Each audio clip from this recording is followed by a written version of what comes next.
By the time breakfast is ready, all the cowboys and guests have heard all about the mice infestation.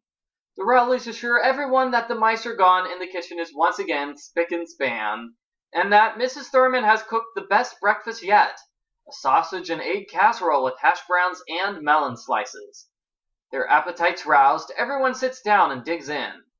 When CJ, yawning, joins them at the table, Dallas Kreider immediately tells him about the mice. "Maybe we should have just opened the door and let your cougar have some breakfast too," the old man concludes with a grin. Ignoring a scowl of disgust, Suzanne hurls at him. As CJ tells them about the cougar last night, he found near the pump house last night. Wait, what? Oh, I missed a word. As CJ tells them about the cougar tracks he found near the pump house last night, Nancy turns to George, puzzled. "Where's Bess?" "Putting on her makeup. You know, on account of Dr. Doolittle over here." George glances at her watch and frowns. "Sure is taking a long time. I'm going to go check on her." Nancy excuses herself and heads down the hall towards the bedrooms. When she reaches the Navajo room, she knocks. "Bess, you in there?" From inside the room, her voice thick with fright, Bess cries, "Don't come in!" "What's wrong?" Nancy calls, alarmed by her tone. "There's a rattlesnake in here," Bess whimpers, obviously on the verge of tears. "All coiled up, I can't get out. Every time I move, it rattles." "What do? Do you get rid of the snake yourself, or do you go get help? Let's pick the dangerous option, get rid of the snake." Yeah. Nancy thinks quickly, then determined. She announces, "Hang on, I'm coming in." She carefully opens the door and peers into the room. Bess stands frozen about 6 feet away, her wide eyes riveted on the rattlesnake lying in thick coils between her and the door. "What are you going to do?" Bess whispers, her eyes never leaving the snake. "I'm going to frighten it," Nancy says quietly. "I'm going to get it to crawl away so you can get out the door." "What if it's frightened enough already?" Bess counters. "What if you just make it feel even more threatened?" "Well, then the snake might do this."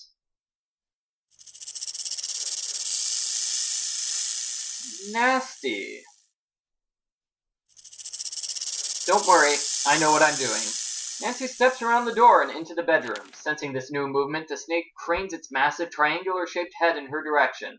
A soft, rhythmical hissing, very similar to the sound of a pulsating lawn sprinkler, starts up. "It's rattling!" Bess is terrified. "It's okay," Nancy murmurs, groping for the heavy book which sits atop the nearby bedstand. She gets a good grip on it, she takes aim and finally throws the book. But as the book flies towards the menacing serpent, the viper launches itself at Nancy and in a flash sinks its fangs into her bare forearm. Let's see that animation again.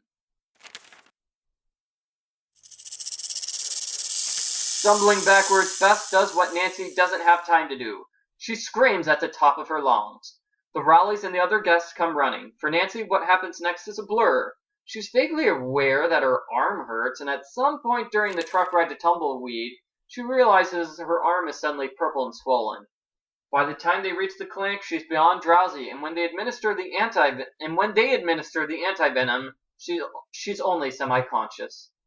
But the quick medical treatment she receives works, and within a week, she is well on her way to a full recovery. She's saddened, however, when she hears that because of what happened to her, all the other guests have left Shadow Ranch. Moreover, Bess and George report that the bad publicity which the incident generated proved to be the last straw. The Rowleys must sell their beloved ranch, and in all likelihood, the buyer will be Uncle Ed's arch-enemy, Sam Nash. "But it's okay, Nan," Bess says, trying to cheer her up. "You're trying to save my life, and I'll never forget that."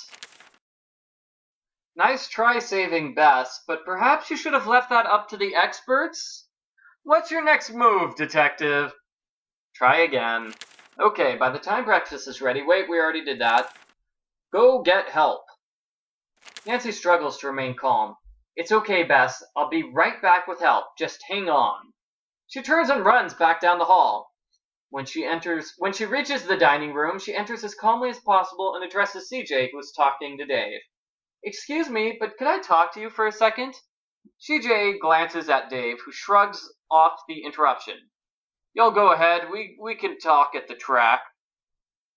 CJ stands up and follows Nancy to the side of the room, where she quietly tells him what's happened.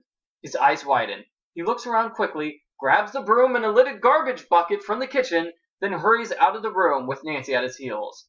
The guests at the table look after them, mystified. Something's very wrong, Suzanne murmurs ominously, slowly getting to her feet. I can feel it. Talking to Bess as calmly as possible through the closed door, CJ assesses the situation. Finally, slowly and carefully, he opens the door, slips into the room, and closes the door behind him. George, Suzanne, and the other guests join Nancy as she waits at the door. What's the deal? George asks. Suddenly, from inside the room comes a shriek, followed by a lot of shuffling and banging. Finally, a metallic clank. The door opens and CJ reappears, looking relieved. Everything's okay. I caught it. Caught what? Suzanne demands. What's going on? There was a rattlesnake in here, Bess whispers, still in shock. She looks at George. It was under the bed. It came out right after you left. Suzanne blinks with disbelief. A rattlesnake? Good grief, it's bad enough having cougars screaming on our doorstep and mice in the kitchen, but now venomous reptiles in our bedrooms? She shakes her head resolutely. Enough! I'm booking the first flight out of here! As she marches down the hallway, Bonnie Crider turns to her husband. We should probably think about doing the same, dear. I know we're going to, Jim agrees, turning with his wife to follow the others. Now wait a minute, all of you, please, Uncle Ed sputters, going after them helplessly. There's no need to overreact. CJ, staying behind with Nancy and the cousins, looks down at the lidded bucket dangling from his hand. Guess I'd better go relocate our little friend here. How to get in our room? George asks. He shrugs. Crack in the floor, hole in the wall, door left open, hard to say. Thank you, Bess says quietly.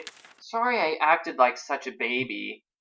He puts an arm around her shoulders and gives her a reassuring shake. You acted fine. Now go down to the corral and take that horse of yours on a trail ride. Bossing a big animal like Smokey around for a while will do wonders for your self-esteem. Bess gives him a wan smile.